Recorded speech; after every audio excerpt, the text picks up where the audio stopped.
여러분 반갑습니다. 2023년도 9급 국가직 시험 행정학 해설 진행하도록 하겠습니다. 우선 시험 보신 여러분들 너무나 고생 많으셨습니다.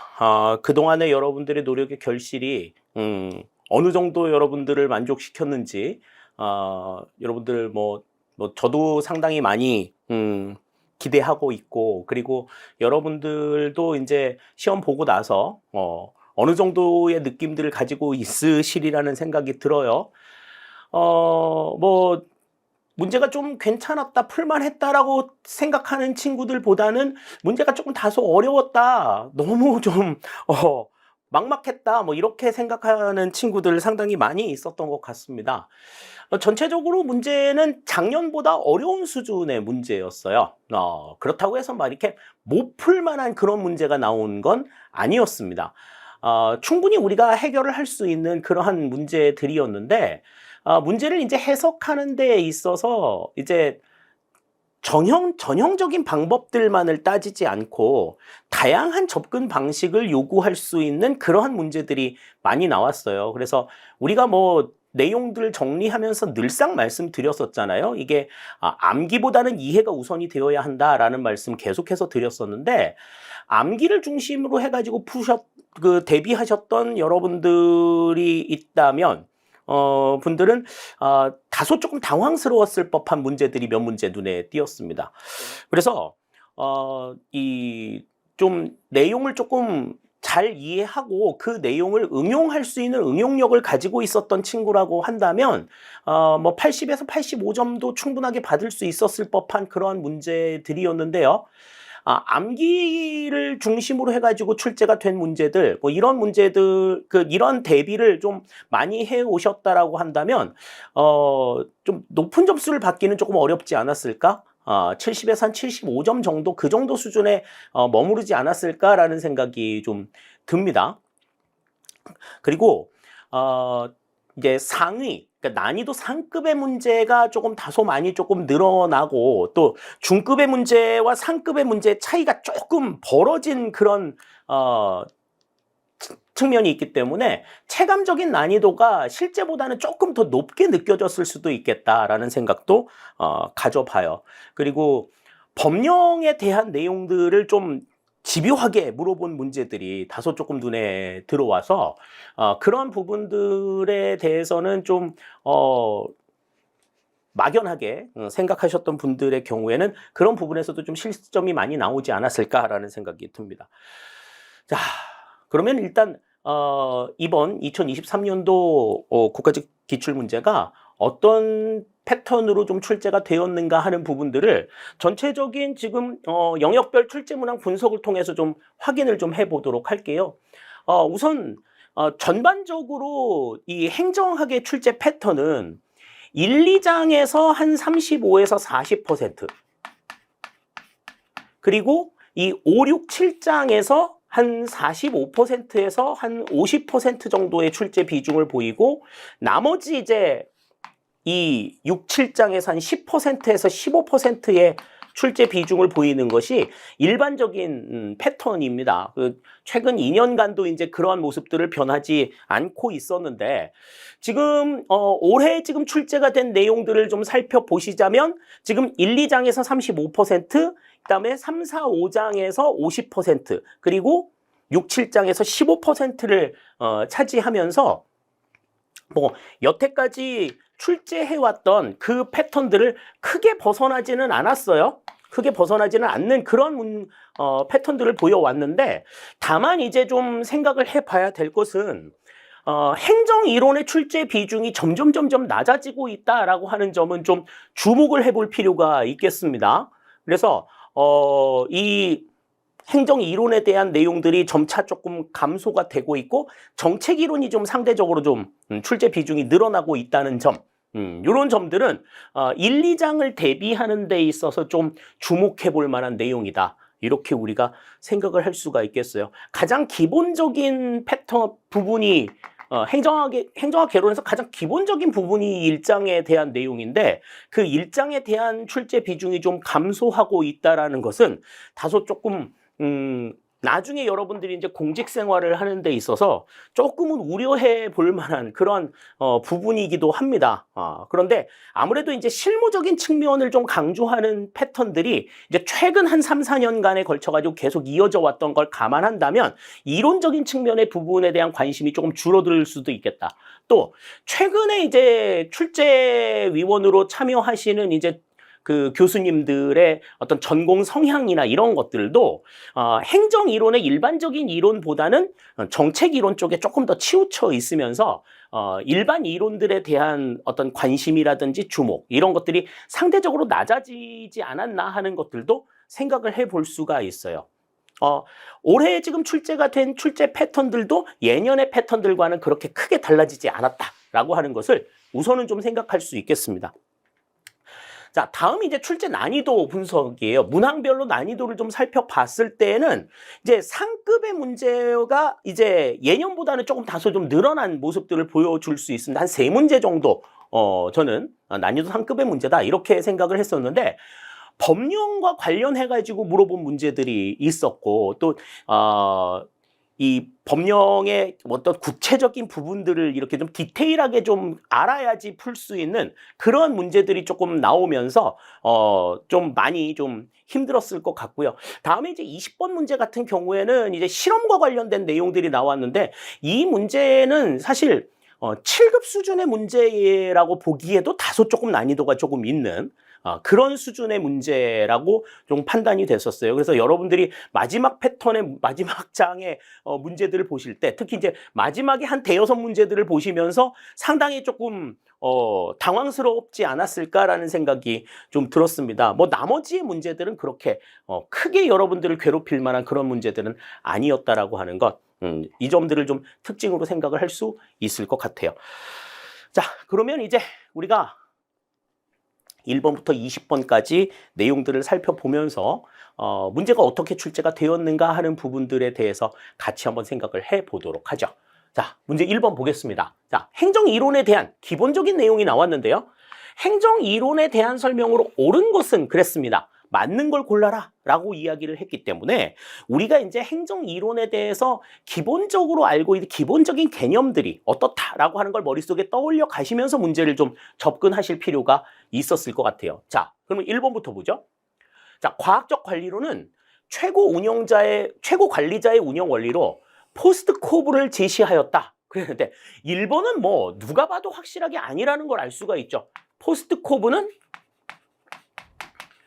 귤릭이 제시한 내용이기 때문에 과학적 관리론이 테일러가 중시가 된 내용이다라고 하는 걸 안다라고 하면 포스트 코브를 제시했다라고 하는 게 아니라는 거 뭐 금방 알 수 있는 거죠. 포스트 코브는 귤릭과 어윅을 중심으로 제시가 되었던 행정 관리론의 입장이다. 과학적 관리론의 입장이 아니다. 1번이 그래서 틀린 내용이 되겠고요. 다음 2번. 행정 행태론은 가치와 사실을 구분하고 가치에 기반한 행정의 과학화를 시도하였다. 그랬는데 자, 이거는 뭐 너무나 많이 말씀드렸죠. 가치와 사실을 구분을 하고 가치를 연구 대상에서 배제했다. 이게 행정 행태론의 특징이었잖아요. 그러니까 가치에 기반한 행정의 과학화가 아니라 사실에 기반한 행정의 과학화다. 이렇게 우리가 말씀을 드려야 맞는 이야기가 되겠습니다. 그래서 2번도 지금 틀린 내용이 되겠어요. 다음 3번. 신행정론은 실증주의적 방법론을 비판하고 사회적 형평성과 적실성을 강조하였다. 그러니까 사회적 형평성과 적실성. 다시 말해서 문제의 본질을 파악해서 그 문제의 해결력을 높이기 위한 공직자들의 자세, 공직자들의 어떤 적극적인 움직임 이런 것들을 강조한 것이 신행정론의 입장이죠. 그래서 실증주의적인 방법, 논리실증주의에 입각했던 행태주의를 비판하면서 적실성과 실천을 강조한 그러한 내용이다 말씀을 드렸었습니다. 3번은 맞는 내용인 것 같아요. 다음 4번. 신공공관리론은 민간과 공공부문의 파트너십을 강조하고 기업가 정신보다 시민권을 중시하였다. 그런데 기업가 정신을 중시하는 게 신공공관리론이라는 입장을 생각했다면 이것도 지금 아니라는 건 뭐 확실하게 알 수가 있는 거죠. 지금 기업가 정신보다 시민권을 중시했던 것은 신공공 서비스론의 입장이다. 그렇기 때문에 지금 여기에서는 3번이 정답이 되는 걸 우리가 확인을 할 수가 있겠습니다. 1, 2, 4번이 다 좀 뭐 이렇게 아리송하게 틀리는 것도 아니야. 너무나 확실하게 틀린 내용들이기 때문에 이 부분들을 고르는데 여기에서 지금 옳은 부분을 고르는 데에 있어서는 그렇게 큰 어려움이 없었으리라는 생각이 들어요. 1번의 정답 3번이 되겠습니다. 자, 다음 2번 보시죠. 자, 베버의 이념형 관료제에 대한 설명으로 옳지 않은 것은 그랬습니다. 자, 이념형 관료제. 이념형 관료제라는 게 어떤 내용이었어요? 우리 행정 이론에서 전통 행정을 이야기하면서 이 베버의 관료제가 관료제로서의 어떤 이념형, 이상형이다. 그렇게 말씀을 드렸는데, 그러면 이제 이 관료제가 가지고 있는 두드러진 특징들을 좀 생각해 보시면 내용들을 좀 아실 수 있을 것 같아요. 자, 옳지 않은 걸 고르랍니다. 1번부터 살펴보시죠. 관료제 성립의 배경은 봉건적 지배체제의 확립이다. 그랬는데, 자, 관료제를 성립시켜가지고 봉건적 지배체제를 확립하자. 이게 관료제의 특징이 아니었단 말이지. 오히려 베버는 이 봉건적 지배체제를 타파하고 관료 그 전체가 전부 다 어우러질 수 있는, 그러니까 객관적으로 누구에게나 적용이 될 수 있는 일관된 원칙을 적용해서 행정을 이끌어 나가서 능률적인 행정을 만들어 나가자라고 하는 걸 강조했었죠. 그렇기 때문에 봉건적 지배체제의 확립이 아니라 봉건적 지배체제를 타파하자라고 하는 것이 이 베버의 관료제다. 이렇게 우리가 생각을 하시면 되겠습니다. 1번이 바로 지금 틀린 내용이 되겠어요. 자, 법적 합리적 권위에 기초를 둔 조직 구조와 형태다. 다음, 직위와 권한의 임무는 문서화된 법규로 규정한다. 관료는 원칙적으로 상관이 임명한다라고 하는 것은 계층제를 중심으로 해가지고 이루어지고 있는 관료제의 가장 대표적인 특징들이라고 볼 수가 있죠. 2, 3, 4번은 전부 다 맞는 얘기가 된다. 이렇게 우리가 정리할 수 있겠어요. 따라서 2번의 정답은 1번이 된다. 이렇게 우리가 정리할 수 있겠습니다. 이것도 뭐 그렇게 어려운 문제는 아니었었던 것 같아요. 자, 다음 3번 봅니다. 예산 이론에 대한 설명으로 옳지 않은 것은 그랬어요. 예산 이론 같은 경우에는 이제 총체적 예산주의와 총체주의와 그다음에 점증주의 두 가지의 관점에서 생각을 해보자. 뭐 나머지의 내용들은 굉장히 좀 지역적인 것들이다라고 말씀을 드렸었는데 여기도 마찬가지예요. 총체주의와 점증주의 두 가지만 가지고 여러분들을 설명하고 있습니다. 자, 그러면 1번 보시죠. 총체주의는 계획예산, 연기준 예산과 같은 예산제도 개혁을 설명하기에 적합한 이론이다. 자, 계획예산과 연기준 예산이 총체주의의 대표적인 예다. 나머지는 전부 다 점증주의라고 봐도 된다. 그렇게 말씀을 드렸었죠? 1번 맞는 이야기가 됩니다. 다음 2번. 점증주의는 거시적 예산 결정과 예산 삭감을 설명하기에 적합한 이론이다. 그렇죠. 그래요? 자, 거시적 예산 결정이나 예산 삭감이라고 하는 것은 뭐를 의미해?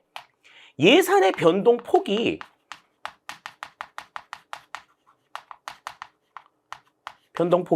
상당히 크다라고 하는 걸 생각할 수 있어요.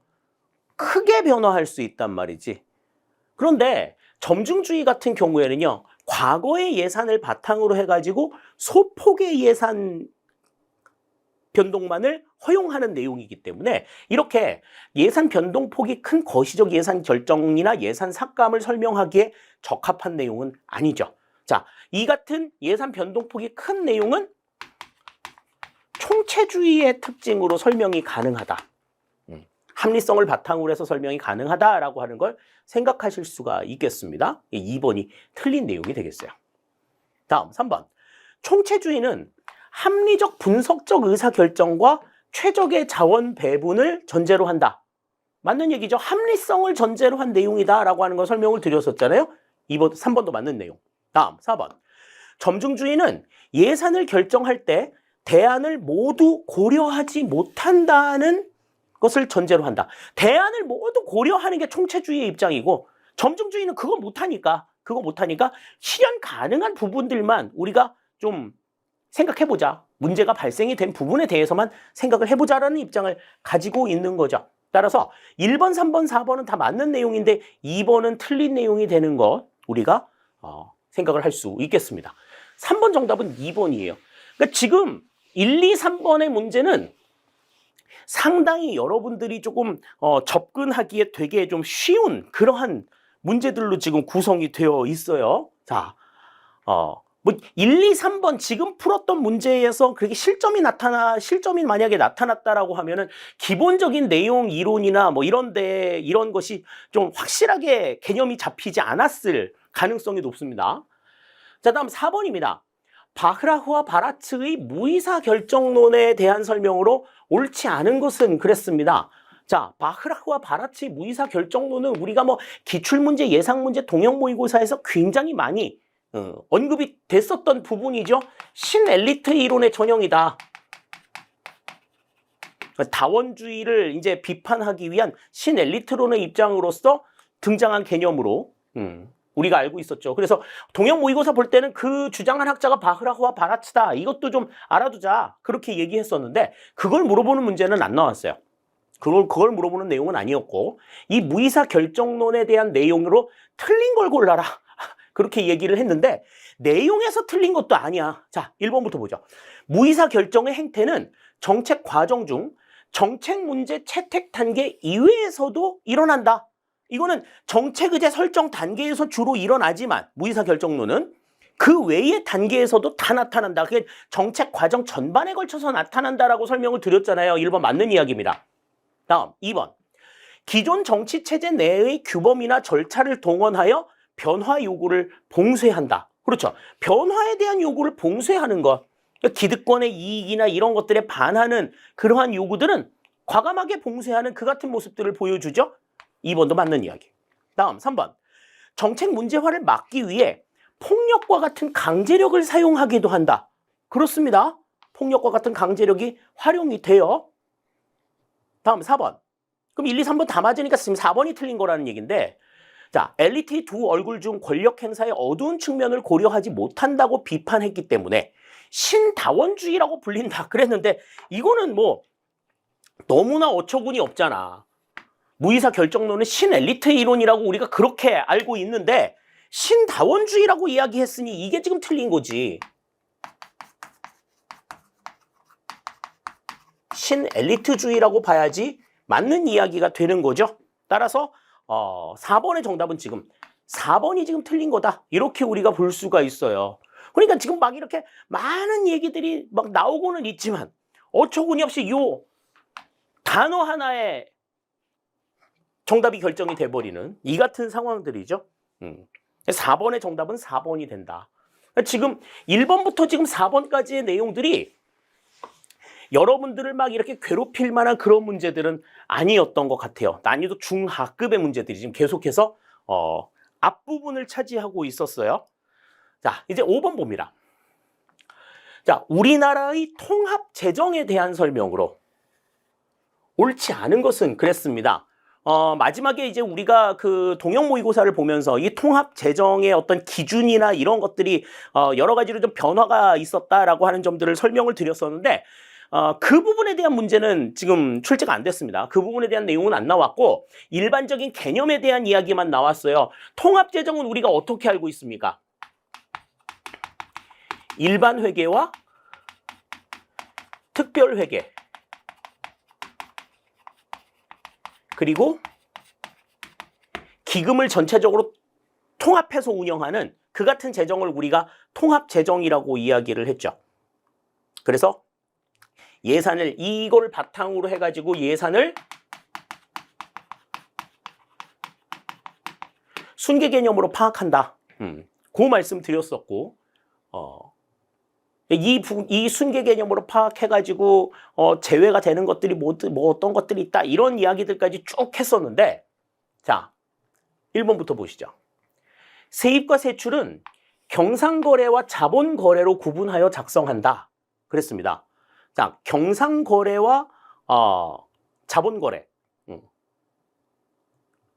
로 구분하여 작성한다. 자, 1번은 맞는 내용이 됩니다. 자, 다음 2번. 통합재정의 범위에는 일반 정부와 공기업 등 공공부문 전체가 포함된다 그랬는데 일반 회계와 일반 정부의 내용이 일반 회계와 특별 회계가 들어가지만 자, 공기업, 공공부문에 있어서 기금을 활용하는 부분들만 들어가지 공기업이 들어가지는 않아요. 공기업이 들어가지는 않는다. 따라서 여기에서 2번은 지금 틀린 내용이 되겠습니다. 다음 3번. 정부의 재정이 국민 경제에 미치는 효과를 파악하고자 하는 예산 분류 체계이다. 그러니까 재정 활동 자체가 국민 경제에 얼마만큼 영향을 미치느냐 이 부분들을 확인할 수 있는 그러한 예산의 분류 체계다. 3번도 맞는 이야기가 되겠고요. 다음 4번. 통합 재정 산출 시 내부 거래와 보전 거래를 제외함으로써 세입 세출을 순계 개념으로 파악한다. 이게 이제 통합 재정의 가장 대표적인 특징 중에 하나다라고 말씀을 드렸었죠. 그래서 4번도 맞는 내용이 됩니다. 따라서 5번의 정답은 여기서는 2번이 된다. 이렇게 우리가 생각을 할 수 있겠어요. 자, 다음 6번 보겠습니다. 정책 분석 및 평가 연구에 적용되는 기준 중 내적 타당성에 대한 설명으로 옳은 것은 그랬습니다. 자, 내적 타당성. 요거는 뭐를 우리가 내적 타당성이라고 이야기했었죠? 내적 타당성이라고 하는 것은 평가 요소 간의 인과성을 의미한다. 인과관계를 규명하는 게 내적 타당성이다. 이렇게 설명을 드렸었는데 거기에 대한 설명으로 옳은 걸 골라라 그랬습니다. 자, 1번 보시죠. 분석 및 평가 결과를 다른 상황에도 적용할 수 있는 정도를 의미한다. 예, 다른 상황에도 적용할 수 있는 정도. 그러니까 이거는 평가 결과의 일반화 가능성을 이야기하는 거죠. 그러니까 1번의 내용은 이거는 외적 타당성에 대한 설명이 됩니다. 내적 타당성이 아니고 1번은 외적 타당성에 대한 설명이니까 맞는 이야기가 아니에요. 다음 2번. 이론적 구성 요소들의 추상적 개념을 성공적으로 조작화한 정도를 의미한다. 그랬는데 이 이론적 구성 요소들의 추상적인 개념이 얼마나 성공적으로 조작화되었느냐 하는 거는 타당성 가운데에서 구성적 타당성에 해당이 되는 내용이죠. 다음 3번. 집행된 정책 내용과 발생한 정책 효과 간의 관계에 대한 인과적 추론의 정확성 정도를 의미한다. 그렇죠. 인과성을 의미한다고 얘기했으니까 3번이 지금 가까운 내용이 되겠죠. 그죠? 다음 4번. 반복해서 측정했을 때 일관성 있는 결과를 얻는 정도를 의미한다. 일관성 있는 결과를 나오는 것은 이것은 타당성에 대한 내용이 아니라 이건 신뢰성에 대한 설명이죠. 그렇기 때문에 지금 여기에서는 3번이 정답이 된다. 이렇게 생각을 할 수가 있겠습니다. 내적 타당성이라고 하는 것이 무엇을 의미하는가에 대한 것을 분명하게 좀 머릿속에 정리하셨다라고 하면 지금 여기에서는 답을 찾는 일이 그렇게 어려운 일은 아니었으리라는 생각이 들어요. 하지만 단순하게 그 내적 타당성의 의미를 그냥 교재에 나와 있는 대로 다 이렇게 그냥 정리하고 계셨다라고 하면 지금 여기에서 답을 찾아내기는 조금은 어려웠을 수도 있다. 이렇게 우리가 생각할 수 있겠습니다. 자, 6번의 정답은 3번이 되겠어요. 자, 다음 7번입니다. 자, 여러분들이 조금 당황스러웠을 법한 문제가 지금 이제 7번에서 처음으로 나왔어요. 자, 지방공무원법상 인사위원회의 위원으로 임명되거나 위촉될 수 없는 사람은 그랬습니다. 인사위원회로 임명되거나 위촉이 될 수 없는 사람. 이들의 사람들 가운데에서 인사위원회의 위원으로 위촉이 되기가 어려운 사람들이 누가 있겠나 한번 생각을 해봤을 때 이 중에는 이제 어떤 사람들이 될 수가 없겠나 요거를 이제 생각해 본다라고 하면 이제 답이 조금 나왔을 수도 있을 것 같은데, 자, 지방공무원법상에 이제 이와 관련된 규정이 있어요. 우리가 그 관련된 규정을 좀 살펴볼까요? 자, 지방공무원법 7조에 보시면 인사위원회를 설치할 때, 자, 6항의 내용을 보시면 다음 각 호의 어느 하나에 해당하는 사람은 위원으로 위촉이 될 수가 없다. 위촉이 될 수 없는 사람 중에 이제 뭐 31조 각 호의 어느 하나에 해당하는 사람. 이 31조에는 이제 임용 결격사유에 해당하는 사람들이에요. 다음 정당법에 따른 정당의 당원, 인사위원회 위원으로 참석을 될 수가 없고 지방의회 의원도 안 되도록 되어 있어요. 지금 여기서 이제 그걸 물어본 거죠. 다음에 지금 뭐 법관이나 검사, 변호사 자격이 있는 사람, 대학에서 조교수 이상으로 재직하거나 뭐 초, 중, 고등학교 교장, 교감으로 재직하는 사람, 뭐 공무원으로서 20년 이상 근속하고 퇴직한 사람. 그러니까 공무원으로 지금 있는 사람은 안 되는 거야. 공무원으로 있다가 퇴직한 사람. 다음에 비영리 민간단체 지원법에 따른 비영리 민간단체에서 10년 이상 활동하고 지역단위 조직의 장, 있는 지역단위 조직의 장이나 또 상장법인의 임원 또는 공기업 지역단위 조직의 장으로 근무하고 있는 사람은 인사위원회의 추천을 받을 수가 있습니다. 자, 그러면 다시 문제 볼게요.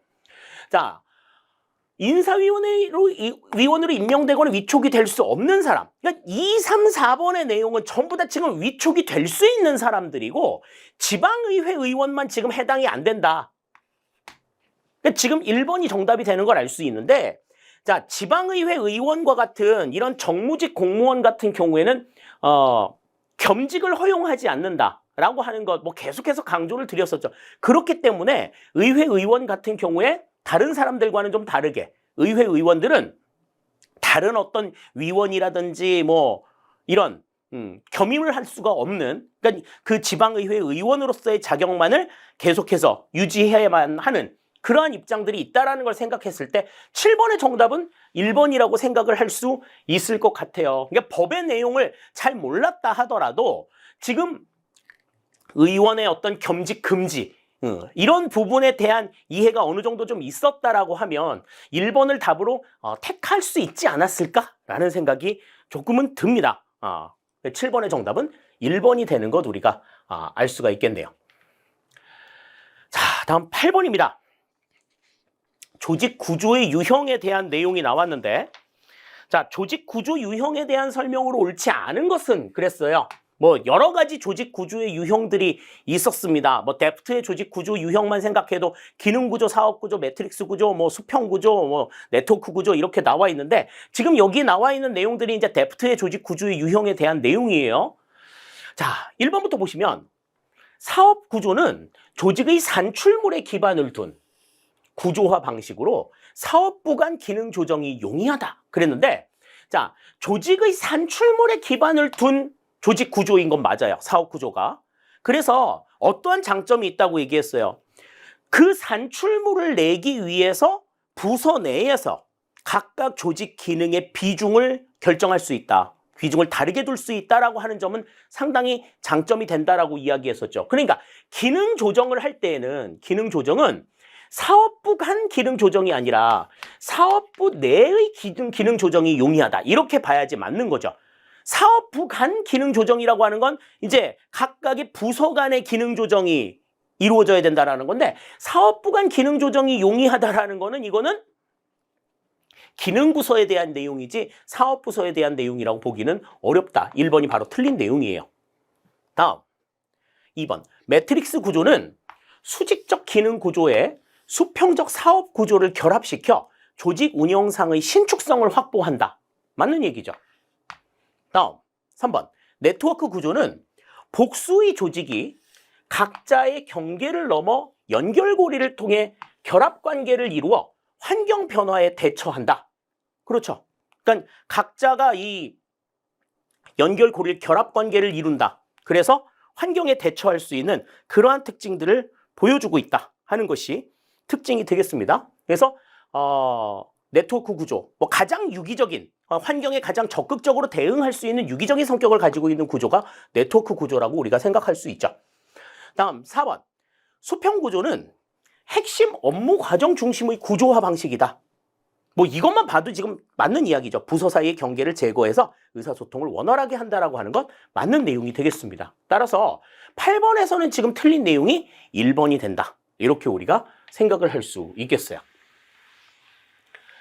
자, 다음 9번입니다. 자, 연공주의에 대한 설명으로 옳은 것만을 모두 고르면 그랬습니다. 자, 연공주의. 연공주의라고 하는 거는 뭐를 강조하는 내용이었어요?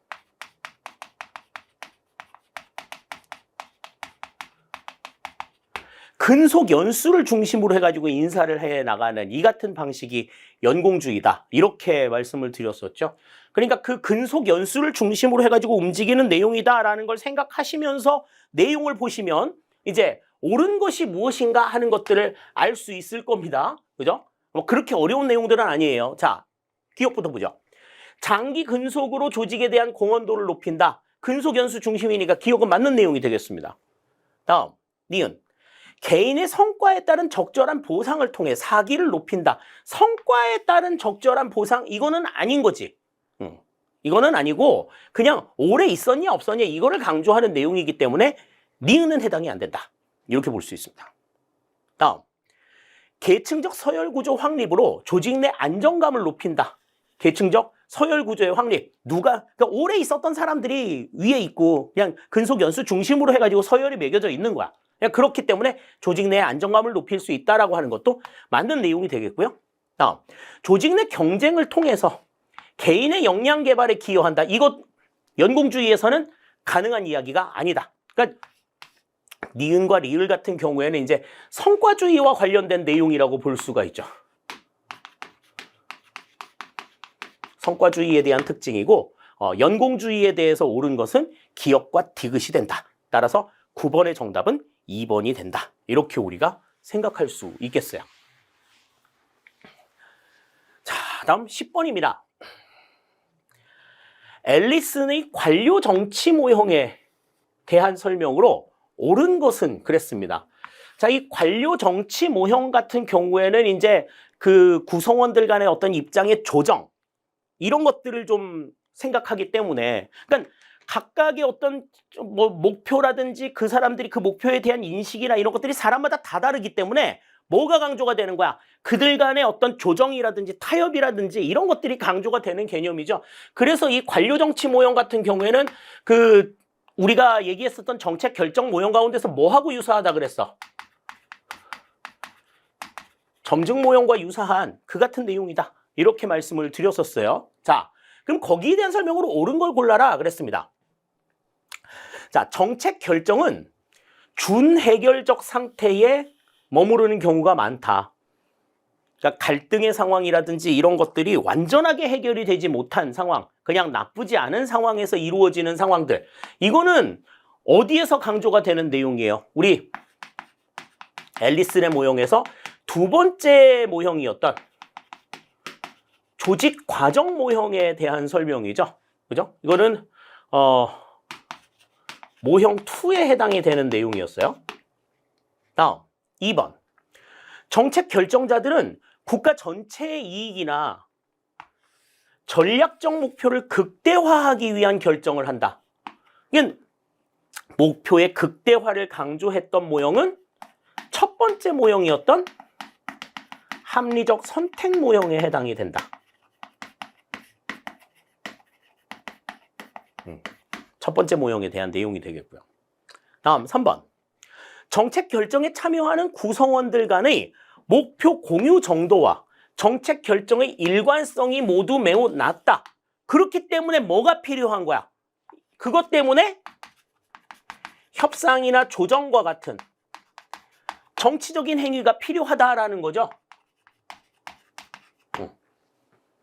3번이 여기서는 맞는 내용이 되겠고요. 다음 4번. 정부는 단일한 결정 주체가 아니며 반독립적 하위 조직들이 느슨하게 연결된 집합체이다. 이 느슨하게 연결된 집합체, 이것도 어디에서 강조가 된 내용이에요? 모형 2, 조직 과정 모형에서 강조가 되는 내용이죠.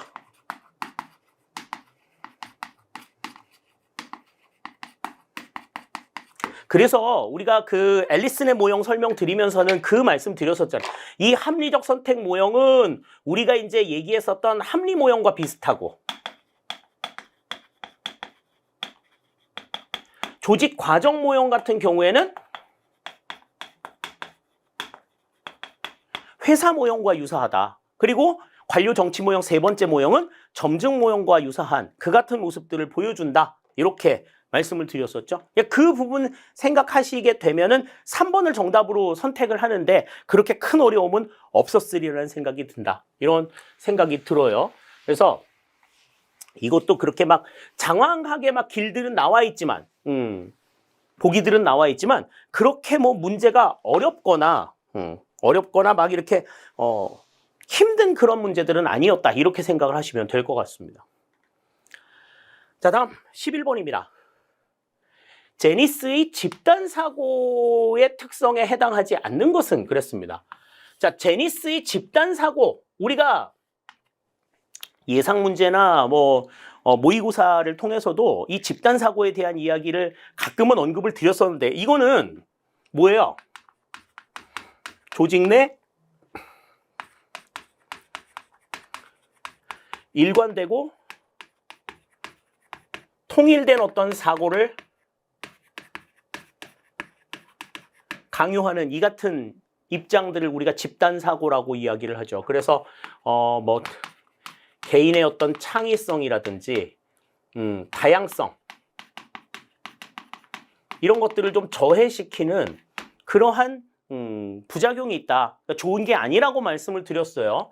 그러니까 개인의 창의성이나 다양성을 저해시키는 그 같은 특징들을 보이고 모든 구성원들에게 그냥 단일한 사고를 강조하는 이 같은 모습이 집단사고의 특징이다. 그러면 집단사고의 특성에 해당하지 않는 것을 골라라. 그러면은 이제 막 다양한 여러 가지 의견들이 막 고루 막 개진이 되는 이 같은 상황들을 선택하면 답이 될 수 있을 거란 말이죠. 자, 1번부터 봅니다. 토론을 바탕으로 한 집단 지성의 활용. 자, 일관되고 통일된 사고를 강요하는데 토론이 무슨 필요가 있어. 그냥 이거는 바로 아닌 거지. 바로 아닌 거지. 1번이 바로 지금 틀린 거고요. 다음, 침묵을 합의로 간주하는 만장일치의 환상. 아무런 대답을 안 하면 그냥 자기하고 그냥 똑같은 의견이라고 간주해버리는 이 같은 입장이죠. 다음, 집단적 합의에 대한 이의 제기에 대한 자기 검열. 집단적 합의에 대한 이의 제기를 하게 되면 야, 너한테 문제가 있는 거야. 다른 사람들은 다 똑같이 생각하는데 너만 다르다고 얘기해. 이렇게 얘기하는 거지.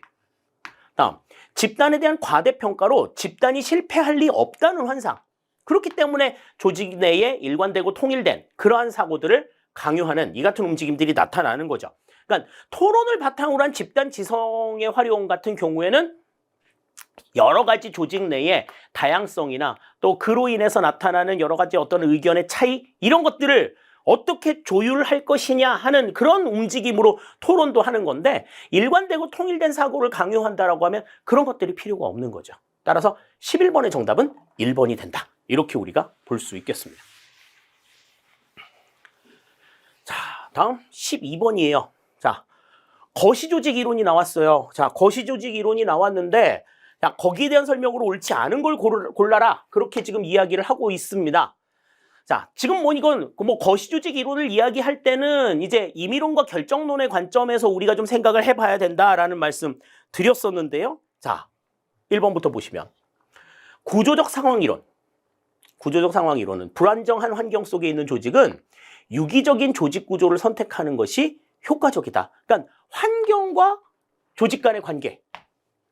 번스와 스토커가 얘기했던 그 같은 관계가 이 구조적 상황 이론의 맥락이죠. 그러니까 이 상황에서 어떠한 환경에 그 주어진 환경에 적합한 조직 구조가 무엇인가. 그래서 그 환경에 적응해 나가고자 하는 그 같은 움직임들을 보여주는 거기 때문에 지금 이 번스와 스토커의 이 조직 이론은 구조적 상황 이론으로 설명이 가능하다. 이렇게 볼 수가 있어요. 1번 맞는 이야기입니다.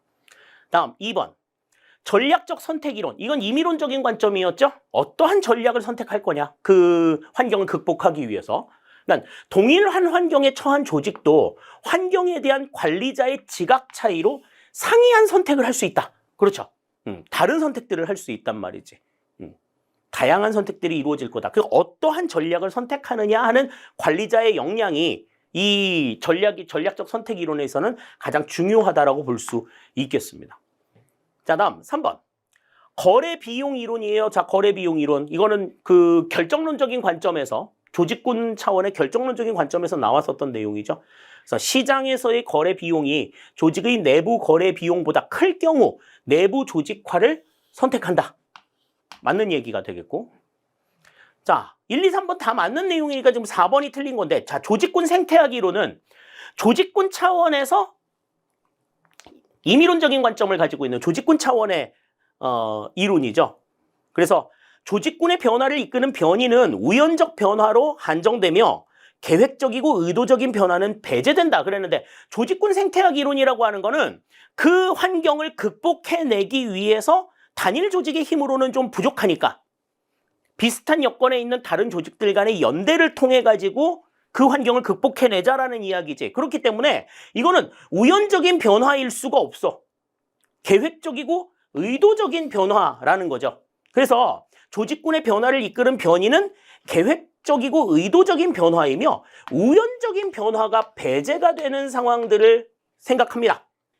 그렇기 때문에 지금 여기에서는 4번이 지금 틀린 내용이 된다, 이렇게 우리가 생각을 할 수가 있겠어요. 그러니까 거시 조직 이론에 대한 그 각각의 이론들이 무엇을 의미하는가에 대한 내용들만 분명하게 알고 계셨어도 지금 이 문제를 푸는 것은 그렇게 어려운 일은 아니었을 것 같다라는 생각이 듭니다. 자, 12번의 정답 4번이 되겠고요. 자, 다음 13번입니다. 자, 직무평가 방법에 대한 설명으로 옳지 않은 것은 그랬어요. 직무평가 방법에 대한 설명으로 옳지 않은 것. 자, 직무평가 방법에 대해서는 뭐 어떠한 내용들이 나왔는가에 대해서 뭐 누차 설명을 드렸습니다. 우리가 동형 모의고사에서도 이와 관련된 문제들을 한번 본 기억이 있으셨을 거예요. 자, 1번부터 보죠. 점수법은 직무를 구성하는 하위 요소별 점수를 합산하여 평가하는 방법이다. 총점을 바탕으로 해가지고 직무를 평가하는 방법이라고 말씀을 드렸죠. 1번 맞는 내용입니다. 다음 2번. 분류법은 미리 정한 등급 기준표와 직무 전체를 비교해서 등급을 결정하는 비계량적인 방법이다. 맞는 이야기죠. 다음 3번. 서열법은 직무의 구성 요소를 구별하지 않고 직무 전체의 중요도를 종합적으로 평가하는 방법이다. 직무의 중요도를 바탕으로 해가지고 서열을 쫙 매겨놓는 이 같은 방식이 서열법에 해당이 되는 거다. 3번도 맞는 이야기가 되는 거다. 자, 그럼 4번 요소 비교법이 문제인데, 자, 요소 비교법은 기준 직무와 평가할 직무를 상호 비교해가며 평가하는 비계량적인 방법이다 그랬는데, 자, 기준 직무와 평가할 직무를 상호 비교하면서 평가하는 게 요소 비교법인 건 맞아. 그런데 이들을 서로 비교할 때에는 뭘 가지고 비교해요? 그들 간에 어져 있었던 점수들을 가지고 비교하는 이 방법은 계량적인 방법이에요. 4번의 내용은 다른 것 다 맞았는데 비계량적인 방법이라는 얘기가 나왔기 때문에 틀린 이야기가 되는 겁니다. 따라서 13번의 정답은 4번이 되는 거예요. 제가 그 문제 풀면서 그런 얘기들 많이 드렸어. 이렇게 단어 하나가 틀려가지고 단어 하나, 글자 하나 빼가지고 틀리게 되면 이런 것 때문에 답이 바뀌는 상황들이 생기게 되면 이런 문제 놓치게 되면은 굉장히 느끼는 데미지가 상당히 크다. 심리적으로 굉장히 좀 큰 타격을 받는다고 말씀을 드렸는데, 만약에 이 문제에 대해서 답을 4번이라고 못 쓰셨을 경우에 느끼셨을 이 심리적인 타격 상당히 좀 어마어마했을 것 같아요. 그런데 앞으로는 문제가 출제가 될 때 이런 방식으로 나올 수밖에 없다. 그렇게 우리가 생각하셔야 되는 겁니다. 이 13번의 정답 4번이 되겠어요. 자, 다음 14번입니다. 우리나라의 전자정부에 대한 설명으로 옳지 않은 것은 그랬어요. 우리나라 전자정부와 관련해서는 이제 전자정부법과 지능정보화 기본법을 좀 기억해 두셔야 된다라고 말씀을 드렸습니다. 지능정보화 기본법에서 이제 핵심적으로 알아두어야 될 것은 이제 지능정보사회 기본계획이라고 하는 것이, 과거에는 국가정보화 기본계획이 이제 5년마다 수립이 됐었는데 이제 지능정보사회 기본계획은 3년마다 수립이 되는 것, 뭐 이렇게 변모가 되었다라고 하는 게 특징이라고 말씀을 드렸죠. 그와 관련된 내용이 지금 나와 있어요. 자, 그래서 정부는 지능정보사회 종합계획을 3년 단위로 수립하여야 한다. 1번은 맞는 이야기입니다. 자, 다음 2번. 과학기술정보통신부 장관은 5년마다 행정기관 등의 기관별 계획을 종합하여 전자정보 기본계획을 수립하여야 한다. 그렇게 나와 있는데, 자, 전자정부 기본계획과 관련된 내용은 전자정부법에 나와 있거든요. 자, 전자정부법의 내용 보겠습니다. 자, 5조에 보면, 자, 전자정부의 구현 운영 및 발전을 위하여 5년마다 기관별 계획을 종합해서 전자정부 기본계획을 수립하여야 하는데, 그 수립하여야 할 대상이 누구야? 중앙사무관장기관의 장이에요. 기획재정부 장관이 아니라. 전자정부의 기획재정부 장관이 개입이 된다는 얘기는 또 들어본 적이 없잖아. 그러니까 중앙사무관장기관의 장이 이 전자정부 기본계획을 수립하여야 된다라고 지금 언급이 되어 있어요. 따라서 지금 여기에서는 과학기술정보통신부 장관이 아니라 중앙사무관장기관의 장이다.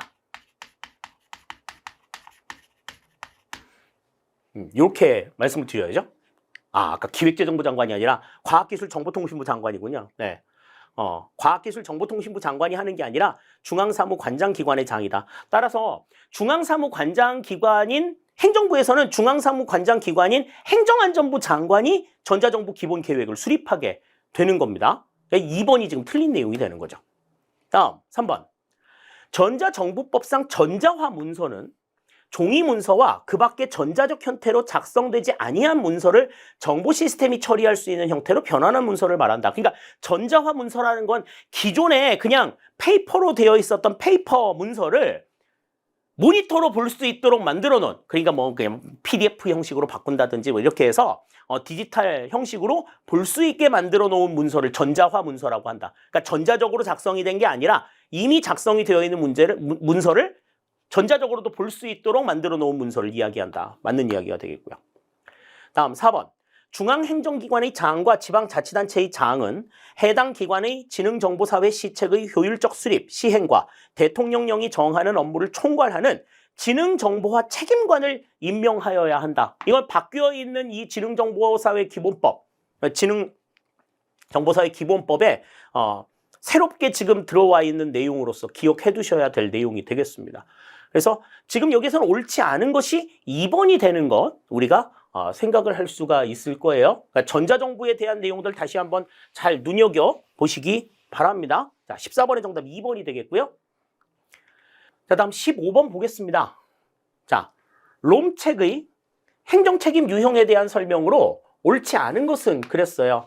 자, 이 두부니까 롬책의 행정책임 유형은 우리가 행정환류론에서 행정책임을 이야기할 때 심화 시간에 설명을 드린 바가 있습니다. 자, 이 행정책임이 이 두부니까 롬책이 행정책임을 어떻게 구분했는가 하는 것들을 좀 살펴보면, 자, 우선 통제의 원천과 통제의 강도가 통제 강도를 기준으로 해가지고 이 책임을 4가지로 구분을 했었어요. 그래서 관료적 책임, 법률적 책임, 전문적 책임, 정치적 책임 이렇게 이제 4가지로 구분을 했었는데, 관료적 책임은 이제 그 행정 조직 안에서 이제 그 계층제적인 책임들을 관료적 책임이라고 얘기를 하고, 다음에 이제 법률적 책임이라고 하는 것은 이제 관료들이 그 법률을 만든, 자기네들이 집행할 법률을 만든 의회에 대해서 지는 책임을 우리가 법률적 책임이라고 이야기한다. 다음에 3번째, 전문적 책임이라고 하는 것은 참모기관이 개선기관에 대해서 지는 책임. 그러니까 개선기관이 올바른 결정을 할 수 있도록 이제 참모기관들이 이제 다양한 정보라든지 분석이라든지 이런 것들을 해줘야 될 책임. 이걸 이제 우리가 전문적 책임이라고 이야기를 하고요. 마지막에 정치적 책임이라고 하는 건 정치인들이 국민에 대해서 지는 책임을 우리가 정치적 책임이라고 이야기한다. 그렇게 지금 규정을 해놓고 있는데, 자, 그러면 이와 관련된 내용들을 바탕으로 해서 옳지 않은 걸 지금 골라라. 그렇게 지금 이야기하고 있단 말이죠. 자, 그러면 1번부터 봅니다. 자, 계층적 책임은 조직 내 상명하복의 원칙에 따라 통제된다. 맞는 이야기죠. 그죠? 계층 내부의 내용이니까. 다음. 2번째, 법적 책임은 표준 운영 절차나 내부 규칙 규정에 따라서 통제가 된다. 그러니까 운영 절차도 딱 일원화가 되어 있고 내부 규칙이나 규정에 따라서 통제가 된다라고 얘기했는데, 법적 책임은 아까도 말씀을 드렸지만 관료가 의회에 대해서 지는 책임을 이야기한다고 얘기했어요. 그러니까 표준 운영 절차나 내부 규칙과는 조금 거리가 있는 내용이겠지. 표준 운영 절차나 내부 규칙 규정에 의해서 통제가 되는 이 같은 내용은 우리가 지금 여기에서 나와 있는 계층적인 책임. 우리가 이제 얘기했던 관료적 책임에 해당이 되는 내용이다. 이렇게 볼 수 있는 거죠. 2번이 그래서 틀린 내용이 되겠습니다. 자, 다음 3번. 전문가적 책임은 전문 직업적 규범과 전문가 집단의 관행을 중시한다. 맞는 이야기죠. 다음 정치적 책임은 민간 고객이나 이익 집단 등 외부 이해관계자의 기대에 부응하는가를 중시한다. 4번도 맞는 내용이 된다. 이렇게 볼 수 있겠습니다. 따라서 15번에서는 지금 틀린 내용, 옳지 않은 내용이 지금 2번이다. 이렇게 우리가 생각을 하시면 되겠네요. 이 두 분이 걸 롬책의 행정책임 유형 같은 경우에는 사실 9급에서 그렇게 언급이 된 적이 없었던 부분들이에요. 뭐 7급이라든지 뭐 경찰 간부 시험에서는 상당히 많은 출제 비중을 가지고 있었던 부분들인데 이 부분들에 대한 문제가 나왔다라고 하는 것 자체가 이 문제의 난이도가 상당히 조금 있었다 하는 걸 좀 생각할 수 있는 부분이겠죠. 그러니까 9급 시험을 봤던 친구들, 9급 시험을 준비했던 친구들 가운데서는 이 내용이 좀 다소 뭐라고 해야 되나 좀 생소하거나 좀 낯설었을 수 있다. 이렇게 우리가 이야기할 수 있겠습니다. 자, 15번의 정답 2번이 되겠고요. 자, 다음 16번입니다. 우리나라의 재정사업 성과관리에 대한 설명으로 옳지 않은 것은 그랬습니다. 이것도 이제 다소 조금 깊이가 좀 있는 문제였어요. 그래서 9급 친구들이 좀 보기에는 다소 조금 어려웠을 수 있는 내용인데, 자, 1번부터 보죠. 재정사업 성과관리의 내용은 성과 목표 관리와 성과 평가로 구성된다. 그러니까 성과 목표가 이제 뭐 도전적이냐 아니면은 또 실현 가능성이 있는지 뭐 이런 것들을 보는 거. 성과 평가는 그에 맞는 실적이 이루어졌는지 이런 걸 보는 거죠. 1번 맞는 내용이고요. 다음 2번. 재정사업 성과평가 결과는 지출 구조 조정 등의 방법으로 재정 운용에 반영될 수 있다. 그러니까 성과평가의 결과를 바탕으로 해가지고 지출의 구조 조정, 예산에 반영이 될 수 있다라는 거지. 2번도 맞는 내용입니다. 그러니까 인사라든지 재무와 관련된 부분에 반영이 될 수 있어요. 자, 다음. 재정사업 심층평가 결과 기획재정부 장관이 필요하다고 판단하면 재정사업 자율평가를 실시할 수 있다. 그랬는데 그러니까 지금 이 내용을 보면 심층평가를 늘 하고 필요에 따라서 자율평가를 할 수 있다. 그랬는데 이 재정사업 자율평가는요. 매년 그 해당 부처 사업의 3분의 1을 대상으로 매년 실시가 돼요. 그러니까 단일 사업의 경우 3년마다 평가를 받는 거지. 3분의 1, 3분의 1, 3분의 1 이렇게 평가를 하는 거니까. 그래서 자율평가를 실시해가지고 그 자율평가 실시 결과를 봐가지고 이거는 좀 더 좀 깊이 있게 봐야 될 필요가 있겠는데 그런 판단이 들면 심층평가를 하는 겁니다. 그러니까 지금 여기서는 자율평가와 심층평가의 위치가 지금 바뀌어 있어야 돼. 재정사업 자율평가 결과 기획재정부 장관이 필요하다고 판단하면 재정사업 심층평가를 실시할 수 있다. 이렇게 봐야 되는 거죠. 3번이 여기서는 틀린 내용이 되겠고요. 다음, 재정사업 자율평가는 미국 관리예산처의 파트를 우리나라 실정에 맞게 도입한 제도이다. 미국 제도를 도입한 내용이다라고 하는 거 그냥 참고적으로 생각해 두시면 될 것 같아요. 자, 16번의 정답은 그래서 3번이 정답이 된다. 이렇게 볼 수 있겠습니다. 자, 다음 17번 보시죠. 자, 공직자의 이해충돌에 대한 설명으로 옳지 않은 것은 그랬습니다. 이제 이해충돌 방지법이 이제 나오게 되면서 공직자의 이해충돌에 대한 내용을 바로 물어봤어요. 또 이제 지금 뭐 뉴스에서 나오는 여러 가지 내용들 가운데서도 이해충돌에 대한 내용들이 한번 나왔었기 때문에 관심이 조금 있었던 것 같습니다. 자, 1번부터 보시면 우리나라는 2021년 5월 공직자의 이해충돌 방지법을 제정하였다. 과거에 우리 이제 김영란법이라고 얘기하는 그 청탁금지법에 부정청탁금지법에 이해충돌에 대한 내용이 빠져 있으면서 이 이해충돌에 대한 부분을 어떻게 커버할 거냐, 거기에 대한 후속 조치로 만들어진 거죠. 1번 맞는 내용이 됩니다. 다음 2번. 이해충돌은 그 성격, 특성에 따라 실제적, 외견적, 잠재적 형태로 분류할 수 있다. 그러니까 실제로 이해관계가 충돌하는지, 겉보기에만 그런 건지, 아니면은 겉으로 드러나지는 않았는데 이제 물밑으로 이제 이해관계 충돌이 나타나는 건지, 여러 가지 형태의 이해 충돌을 모두 다 감안하는 상황을 생각할 수가 있겠죠. 2번도 맞는데요. 다음 3번. 이해 충돌 회피에 있어서는 어느 누구도 자신이 연루된 사건의 재판관이 되어서는 안 된다라는 원칙이 적용된다. 그렇죠. 자신이 연루된 사건의 재판을 자기가 한다라고 하면 이게 공정한 재판이 이루어지기가 어렵기 때문에 이해충돌 회피에 있어서는 그러니까 자기가 연루된 사안에 대해서는 자기 스스로도 재척을 해야 된다라는 거지. 나 이거 안 돼. 나하고 관련돼 있는 내용이니까 다른 사람이 판단해. 이렇게 얘기해야 된다라는 거지. 자, 1, 2, 3번이 다 맞는 내용이에요. 그럼 4번이 지금 틀린 내용인데, 공직자의 이해충돌 방지법의 위반 행위는 감사원, 수사기관, 국민권익위원회 등에 신고할 수 있으나 위반 행위가 발생한 기관은 제외된다 그랬는데, 자, 관련된 법령을 보시면요. 자, 공직자 이해충돌 방지법의 내용을 보시면 누구든지 이 법의 위반 행위가 발생하였거나 발생하고 있다는 사실을 알게 된 경우에는 다음 각호의 어느 하나에 해당하는 기관에 신고할 수 있다. 그래서 이 법의 위반 행위가 발생한 공공기관이나 그 감독기관 대상에 포함이 됩니다. 예, 감사원이나 수사기관, 국민권익위원회도 마찬가지지만 해당 소속 기관도 해당이 돼요. 그렇기 때문에 지금 위반 행위가 발생한 기관 자체도 여기서는 제외가 되지 않고 포함이 된다. 이렇게 봐야지 맞는 이야기가 되는 거죠. 따라서 17번의 정답은 4번이 된다. 이렇게 우리가 생각할 수 있겠습니다. 자, 다음 18번 볼게요. 자, 공무원의 직위 해제에 대한 설명으로 옳은 것은 그랬습니다. 자, 이 직위 해제라는 건 뭐였어요? 직위 해제라고 하는 거는 뭐 형사 사건에 기소가 됐다든지 뭐 여러 가지 사유들에 의해서 직무에서 배제하는 거라고 얘기를 했어요. 신분 보장 제도 가운데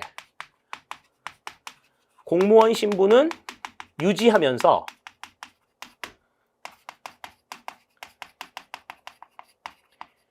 맡은 직무에서 배제가 되는, 그 해당 직무에, 조직 내의 직무에서 배제가 되는 것을 우리가 직위 해제라고 이야기했습니다.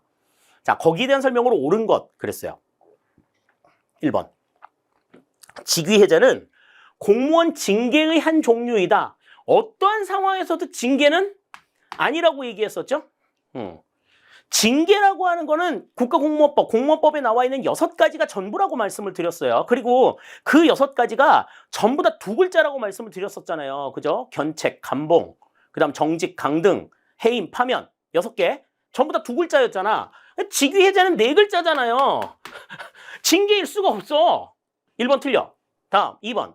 직위 해제 처분을 받은 공무원은 잠정적으로 공무원 신분이 상실된다. 그랬는데 공무원 신분이 상실되지 않죠. 공무원 신분은 그대로 유지가 됩니다. 다만 직무에서 배제가 될 뿐이야. 2번도 틀린 내용이 됩니다. 다음 3번. 직무 수행 능력이 부족하거나 근무 성적이 극히 나쁜 자에 대해서도 직위 해제가 가능하다. 직위 해제 대상에 포함이 되어 있죠. 3번이 맞는 이야기가 되겠고요. 다음 4번. 직위 해제의 사유가 소멸된 경우 임용권자는 인사위원회의 심의를 거쳐 3개월 이내에 직위를 부여하여야 한다. 그랬는데 직위 해제의 사유가 소멸이 되었을 때 임용권자는 인사위원회의 심의도 필요 없어. 즉시. 직위 해제 사유가 소멸된 즉시 직위를 부여해야 된다. 뭐 3개월 이내에 부여해야 된다. 아니야. 4번이 지금 여기서는 틀린 내용이 되는 거죠. 그래서 18번의 정답은,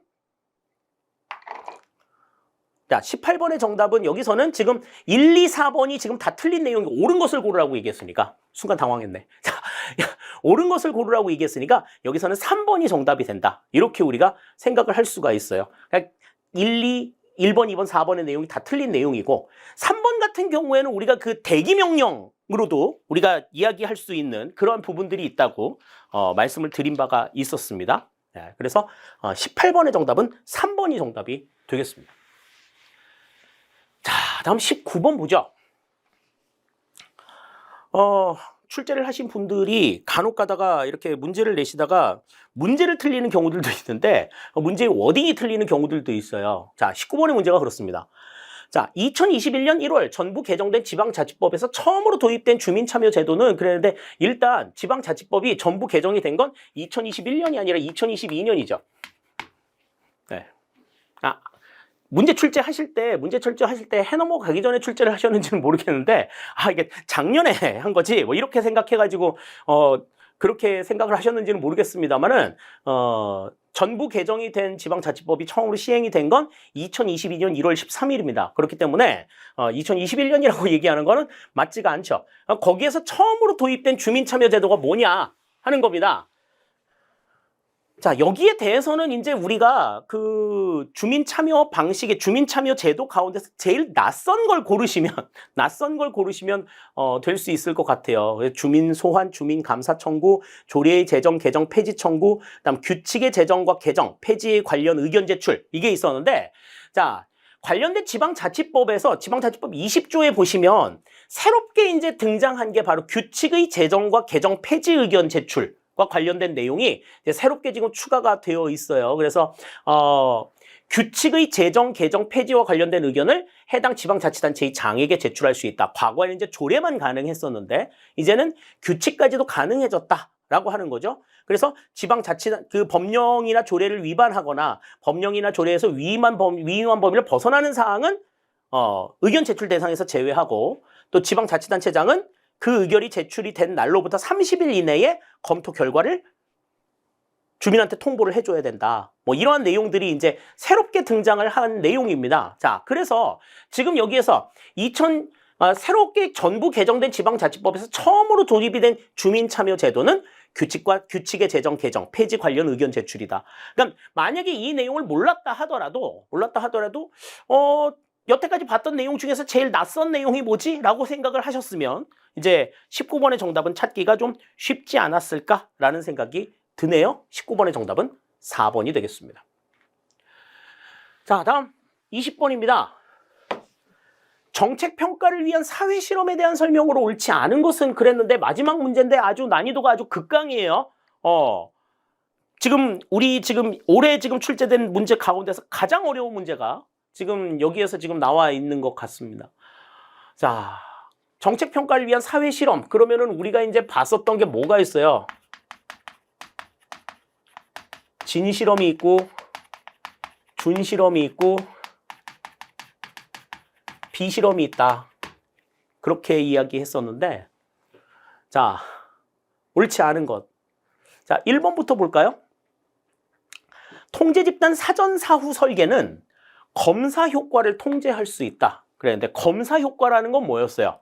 내적 타당성 저해 요인 가운데에서 사전에 측정이 된 사전에 어떤 측정을 실시한 그 경험을 자체로 해가지고 다음 측정 때 영향을 미치는 효과가 검사 효과죠. 그러니까 통제집단 사전사후 설계를 실시하게 되면 사전에도 설계를 하고 사후에도 설계를 하기 때문에 사전에 설계를 한 내용들, 사전에 측정을 한 검사를 한 이 내용들이 사후에 영향을 미칠 수가 있어. 그러니까 오히려 통제집단 사전사후 설계는 검사 효과를 유발할 수 있지 통제할 수 있는 게 아니야. 1번이 그래서 틀린 내용이에요. 1번이 그래서 틀린 내용이 됩니다. 자, 그럼 뭐 2, 3, 4번은 뭐 다 맞는 내용이라고 보셔야 되겠죠. 준실험은 진실험에 비해 실행 가능성이 높다는 장점이 있다. 어째서?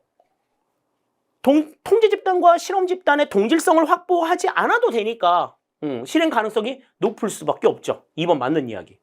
다음, 회귀 불연속 설계는 구분점에서 회귀 직선의 불연속적인 단절을 이용한다. 연속되지 않는 상황이니까 불연속적인 단절을 이용한다. 맞는 이야기가 되겠고요. 다음, 솔로몬 내집단 설계는 통제집단의 사전사후 설계와 통제집단 사후 설계의 장점을 갖는다. 요거는 그냥 요러한 게 있었구나라는 걸 생각만 해두셔도 될 것 같은데, 자, 통제집단의 사전사후 설계와 통제집단 사후 설계의 장점을 갖는다. 맞는 내용이 됩니다. 그러니까 지금 여기서는 1번 자체가 확실하게 틀린 내용이 되기 때문에요. 20번의 정답은 1번으로 본다. 이렇게 생각을 하시면 될 것 같아요. 마지막 문제인데 마지막 문제임에도 불구하고 굉장히 어려운 문제가 나와서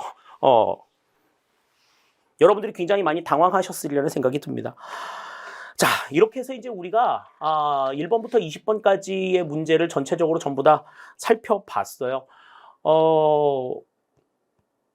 문제 뭐 어떻게 풀어야 할 것이냐, 단순하게 그냥 우리가 머릿속에 집어넣은 내용을 털털털털 터는 이 같은 시험은 이제는 공무원 시험에서는 기대하기가 어렵다라고 하는 걸 다시 한번 절감할 수 있는 그러한 시험이 아니었나라는 생각이 듭니다. 뭐 이제 이 시험을 보고서 이제 합격하시는 분들도 있으실 것이고, 또 이제 지방직 시험을 대비하실 분들도 있으실 거예요. 합격하신 여러분들 뭐 진심으로 축하드리고, 그리고 또 이 시험을 바탕으로 해서 지방직 시험에 새롭게 도전을 하시는 분들도 이 시험, 지금 이 국가직 시험의 내용들이 하나의 거울이 될 수 있기를 바라요. 최근까지 지방직 시험 문제는 국가직 시험 문제보다 난이도가 조금 높았습니다. 그러니까 올해는 조금 그게 좀 조정이 되지 않을까라는 생각도 조금 다소 하게 되거든요. 뭐 지방직 시험 준비하시는 분들에 있어서 그런 부분들이 조금 좀 하나의 어떤 시금석이 될 수 있기를 바라요. 주어진 문제들 다시 한번 잘 검토해 보시고 충분하게 대비해 주시기를 당부를 드립니다. 자, 이렇게 해서 이제 2023년 9급 국가직 시험 행정학 해설 특강 여기서 모두 마무리를 짓도록 하겠습니다. 여러분들 좋은 결과 얻으시기를 바라겠고, 바라는 모든 바 이루시기를 진심으로 기원하겠습니다. 수고 마칩니다. 감사합니다.